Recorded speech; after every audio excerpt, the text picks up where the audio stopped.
ಎಲ್ಲರಿಗೂ ನಮಸ್ಕಾರ. ಇಂದ್ರಾಣಿ ವ್ಲಾಗಿಗೆ ಸ್ವಾಗತ. ನೀವು ಫಸ್ಟ್ ಟೈಮ್ ನನ್ನ ಚಾನಲ್ನ ನೋಡ್ತಾ ಇದ್ದರೆ ಪ್ಲೀಸ್ ಸಬ್ಸ್ಕ್ರೈಬ್ ಮಾಡ್ಕೊಂಡು ನೋಡಿ. ನಿಮ್ಮ ಸಪೋರ್ಟ್ ನಮಗೆ ತುಂಬ ಮುಖ್ಯ. ಇವತ್ತು ನಾನಿಲ್ಲಿ ಬೋಂಡ ಮಾಡ್ತಾ ಇದ್ದೀನಿ. ಇದಕ್ಕೆ ನಾನು ಸಬ್ಬಕ್ಕಿ ಸೊಪ್ಪು ಮತ್ತು ಪಾಲಕ್ ಸೊಪ್ಪು ತೊಗೊಂಡಿದ್ದೀನಿ. ಸೊಪ್ಪಿನ ಬೋಂಡ ಮಾಡ್ತಾ ಇದ್ದೀನಿ. ತುಂಬ ಚೆನ್ನಾಗಿರುತ್ತೆ. ಇದಕ್ಕೆ ನಾನು ಕಡಲೆ ಹಿಟ್ಟು ಜಡಿ ಮಾಡಿಟ್ಕೊಂಡು ಸಬ್ಬಕ್ಕಿ ಮತ್ತು ಪಾಲಕ್ ಸೊಪ್ಪನ್ನ ನೀಟಾಗಿ ತೊಳೆದು 3-4 ಸಲ ತೊಳೆದು ಸಣ್ಣದಾಗಿ ಹೆಚ್ಚಿಟ್ಕೊಂಡು ಹಾಕ್ಕೊಂಡಿದ್ದೀನಿ. ಮತ್ತು ಈರುಳ್ಳಿ ಕಟ್ ಮಾಡಿ ಹಾಕ್ಕೊಳ್ತಾ ಇದ್ದೀನಿ. ಒಂದು ಇಡೀ ಆಗಷ್ಟು ಕೊತ್ತಂಬರಿ ಸೊಪ್ಪು ಹಾಕ್ಕೊಂಡಿದ್ದೀನಿ. ಖಾರಕ್ಕೆ ಹಸಿಮೆಣ್ಸಿನ್ಕಾಯಿ ಸ್ವಲ್ಪ ಹಾಕ್ಕೊಳ್ತಾ ಇದ್ದೀನಿ. ಒಂಚೂರು ಜೀರಿಗೆ ಮತ್ತು ಇದಕ್ಕೆ ರುಚಿಗೆ ತಕ್ಕಷ್ಟು ಉಪ್ಪು ಹಾಕ್ಕೊಂಡಿದ್ದೀನಿ.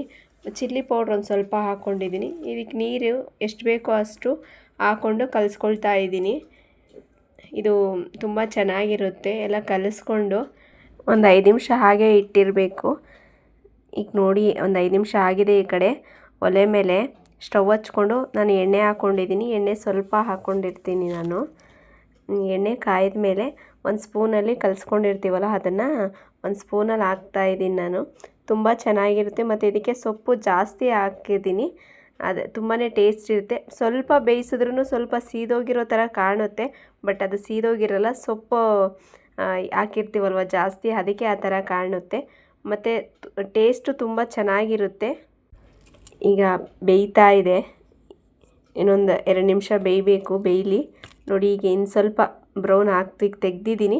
ಬಟ್ ಇಷ್ಟು ತೆಗೆದ್ರೇ ಒಂದು 5 ನಿಮಿಷ ಬಿಟ್ಟರೆ ತುಂಬ ಬ್ಲಾಕ್ ಥರ ಆಗುತ್ತೆ. ಬಟ್ ತುಂಬ ಚೆನ್ನಾಗಿರುತ್ತೆ. ಅಲ್ಲಿ ಬೇಯ್ತಾನೆ ಖಾಲಿ ಆಗಿಬಿಡುತ್ತೆ.